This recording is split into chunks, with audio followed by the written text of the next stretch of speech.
Hello guys, welcome back to my YouTube channel finance. So आज हम discuss करेंगे इस वीडियो सेशन में कि क्यों मार्केट्स आज गिर गए, इंडिया का मार्केट और स्पेशली ग्लोबल मार्केट्स भी। सो ऐसा कौन सा रीज़न और कौन सा इम्पैक्ट हुआ जिस वजह से बुरी तरीके से क्रैश हो गए मार्केट्स। एंड इंडिया मार्केट्स की जो इक्विटीज़ हैं उनमें लगभग 8 लाख करोड़ जो हैं इन्वेस्टर्स के, वो यहाँ पे डूब गए। जैसे कि न्यूज़ हमको देखने को मिल रही है, यूएस ईरान के जो बीच में सीज फायर थी वो कोलैप्स कर गई है यहाँ पे ट्रम्प के अनाउंसमेंट से। They're sick. There's something wrong with them. We said, go and do your funeral stuff. And instead of that, they start shooting rockets at ships yesterday. And so we hit them very hard last night, very hard. I would say 20 to 1, 20 times tougher. और हमको देखने को मिला Sensex में 1800 points की गिरावट और साथ ही साथ निफ्टी में 500 पॉइंट्स से भी ज़्यादा की गिरावट। मेन कारण जो ग्लोबल मार्केट्स में क्रैश देखने को मिला वो देखने को मिला ट्रम्प के अनाउंसमेंट के चलते हुए, कि ट्रम्प ने अनाउंस किया है कि जो ईरान और यूएस के बीच में सीज़ फायर थी वो कोलैप्स कर चुकी है, यानी कि ओवर हो चुकी है। और अब यूएस 20 गुना ज़्यादा शक्ति से अटैक करेगा ईरान को।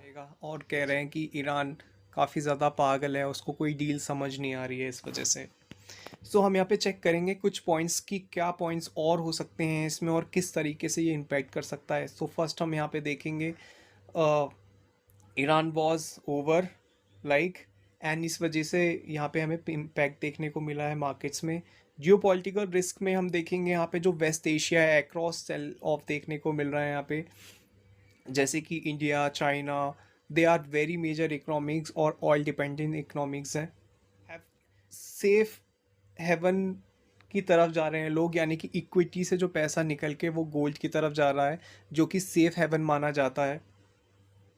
एंड अगर हम यहाँ पे देखें एनर्जी कॉरिडोर्स में, तो एनर्जी के जो प्राइस हैं वो फिर दोबारा से इंक्रीज होंगे इस वॉर के चलते हुए। जैसे पिछली बार हमको देखने को मिले थे ऑयल के प्राइस $100 पर बैरल से भी पार चले गए थे, जिस वजह से इन्फ्लेशन होती है काफ़ी ज़्यादा, सारी चीज़ों के प्राइसेस फिर दोबारा से बढ़ने लग जाते हैं और मेजर इकनॉमीज़ उनको काफ़ी ज़्यादा स्ट्रगल करना पड़ता है, क्योंकि सारी ही चीज़ों के प्राइस बढ़ जाते हैं, जैसे कि फूड की कॉस्ट हो गई, क्लॉथिंग की कॉस्ट, और इसमें सारे ही इंक्लूड होते हैं, जिसमें हमें कंपनीज़ की जो बैलेंस शीट है वो भी देखने को ख़राब मिलती है। एंड ऑफ कोर्स इनकी जो अर्निंग्स हैं, मार्जिन्स हैं, वो भी स्क्वीज़ हो जाते हैं, जिसपे काफ़ी ज़्यादा इम्पेक्ट पड़ता है इकोनॉमी में भी।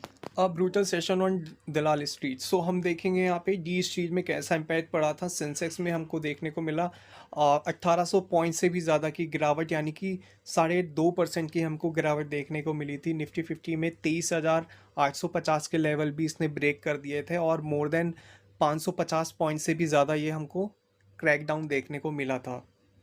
परसेंटेज वाइज बात करें तो 2% से ज़्यादा यहाँ पे हमको गिरावट देखने को मिली।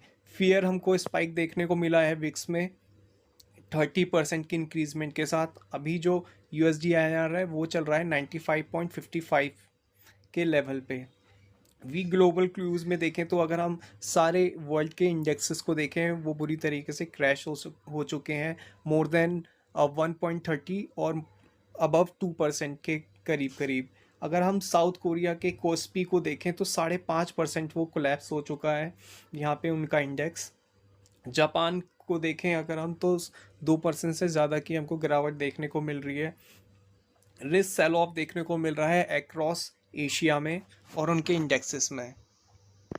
क्रूड ऑयल प्राइस को देखें तो यहाँ पे हमको देखने को मिल रहा है जो सर्ज है वो 6% से ज़्यादा क्रूड प्राइस में इंक्रीजमेंट देखने को मिल रहा है एक ही दिन में, और अभी जो करंट का लेवल है वो है $78.75 पर बैरल पे। क्योंकि ये काफ़ी ज़्यादा इंपॉर्टेंट होता है मार्केट्स के लिए और मेजर इकनॉमीज़ के लिए, जैसे कि इंडिया, इनका जो इंपोर्ट बिल है वो काफ़ी ज़्यादा बढ़ जाता है। इन्फ्लेशन हमको देखने में मिलती है, सारी चीज़ों में price hike and rising input हमको देखने को मिलता है। जो कॉरपोरेट्स हैं, कंपनीज़ हैं, उनके पास ज़्यादा प्रेशर हमको देखने को मिलता है।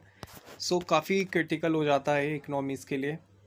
एंड अगर हम ब्रेंट क्रूड के चार्ट को देखें 3 जुलाई को ये $70 पर बैरल पे चल रहा था और अब चल रहा है $78 पर बैरल पे। और आज की हम अगर इसकी इंक्रीजमेंट देखें यानी कि 6% ये स्पाइक कर गया इसी एस्केलेशन की वजह से। निफ्टी 50 की टेक्निकल एनालिसिस को एक बार हम देख लेते हैं।